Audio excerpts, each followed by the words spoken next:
আবার হইয়া যায়। Why not your home country? Well, Bangladesh has several limitations in terms of higher education. One major issue is the lack of international recognized certificate and lower quality of education compared to developed countries.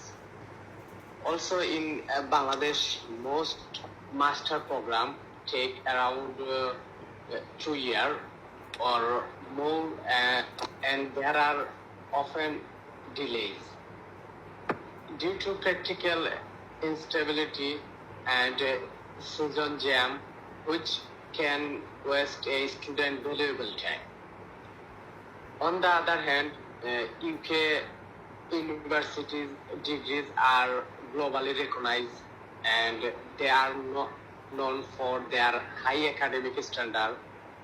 I chose the UK because of its strong academic reputation, and my MBA course at UWS offered a unique mix of theory and practical learning, which is not available in my home country.